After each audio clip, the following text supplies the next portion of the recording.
Buenas noches, mi nombre es Erika Domínguez, estudiante de Derecho de la Universidad Fermín Toro en la Cátedra de Derecho Probatorio. En esta oportunidad vamos a hablar sobre la carga de la prueba anticipada, la prueba sobrevenida y el procedimiento probatorio. En este orden de ideas tenemos que la carga de la prueba es una noción procesal que consiste en una regla de juicio que indica a las partes la autorresponsabilidad que tiene para que los hechos que sirven de sustento a las normas jurídicas cuya aplicación reclaman aparezcan demostrados y que además le indica al juez cómo debe fallar cuando no aparezcan probados tales hechos. Es indiscutible el carácter imperativo utilizado para determinar al destinatario de la carga de la prueba en los artículos, esto lo podemos ver en los artículos 1354 del Código Civil y 506 del Código de Procedimiento Civil, donde a los fines del interés público y de la seguridad de las partes, la prueba de las obligaciones o de su extinción se erige en un deber jurídico relativo. En tal sentido, quien pide la ejecución de una obligación debe probarla, y quien pretende haber sido liberado de ella debe probar el hecho extintivo de su obligación. También tenemos la prueba anticipada. La etapa de la prueba tiene lugar cuando ya se ha iniciado el proceso y terminado el periodo antecedente a ellas, pero algunas veces una de las partes acomete ciertas pruebas y cuenta para ello con la actividad judicial, pero no en forma contenciosa, sino graciosa. Nos referimos a los llamados justificativos de perpetua memoria, instruidos para la comprobación de algún hecho o derecho propio del interesado, buscando asegurar la posesión o algún derecho.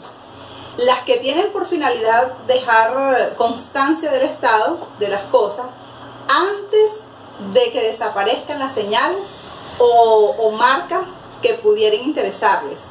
Pero estas pruebas, si son llevadas al proceso, tendrán que ser ratificadas por su validez, porque en su formación no se dio cabida al principio de la contradicción. Esto lo establece el artículo 936, 937 y 938 del Código de Procedimiento Civil. En lo que concierne a la prueba anticipada, nuestra legislación procesal ofrece dos soluciones. La primera, que es la inspección ocular al juicio. Esto es el acto mediante el cual el juez hace constar las circunstancias o el estado de los lugares o de las cosas, sin extenderse en apreciación de carácter pericial. Se trata de la constatación a simple vista por parte del juez de las características o del estado de lugares o de cosas cuando es posible acreditarlos, cuando no es posible acreditarlos de otra manera. Y el segundo es la anticipación de la prueba mediante la acción por retardo perjudicial. Este otro medio procesal del que puede valerse el interesado en asegurar la promoción y evacuación de alguna prueba antes de haberse iniciado juicio alguno. También tenemos la prueba sobrevenida.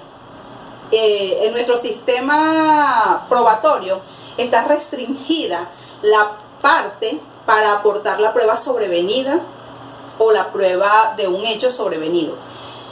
Tal posibilidad se reduce en la práctica judicial a la simple insinuación al juez para que éste, tal vez por el afán de conocer y de descubrir la verdad, haga uso de alguna de las iniciativas probatorias que le confiere nuestra legislación. Esto lo podemos extender un poco en el artículo 401 del Código de Procedimiento Civil, porque una de las formas de probarlo es cuando se hace comparecer a cualquiera de los litigantes, esto con el fin de interrogarlos sin juramento sobre algún hecho que aparezca dudoso u oscuro, pues. El segundo, cuando al exigir la presentación de algún instrumento de cuya existencia haya hecho dato en el proceso y se juzgue necesario. Y la tercera, la comparación de algún testigo. Esto es muy importante.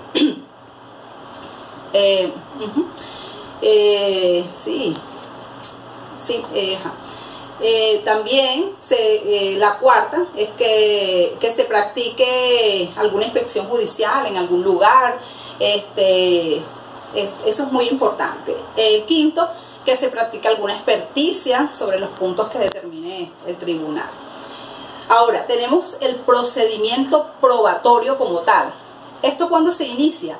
Se inicia con la proposición de la prueba, que es un acto en el que se solicita al tribunal la ejecución de una determinada prueba. La práctica de la prueba es la parte más complicada, ya que allí se deben demostrar unos hechos que se hacen en el transcurso del juicio o de forma previa al mismo. En este orden de ideas, en el tema del procedimiento probatorio, corresponde estudiar también los momentos y los términos preclusivos dentro de los cuales debe realizarse esta actividad probatoria, para que ésta sea válida y pueda garantizar la eficacia del contradictorio y el derecho de defensa que es inviolable, pues.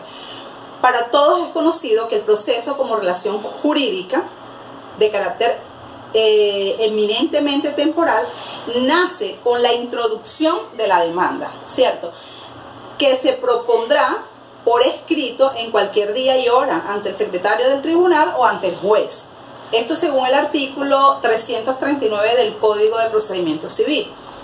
Y termina con la sentencia definitivamente firme, y entre una de las fases del proceso nos encontramos con el lapso probatorio, el cual se desenvuelve de conformidad con lo establecido en el artículo 392 del Código de Procedimiento Civil, en dos momentos. ¿Cuáles son estos dos momentos? El periodo o el momento de la promoción, el cual consta de 15 días, y el segundo periodo o el momento de la evacuación, el cual consta de 30 días.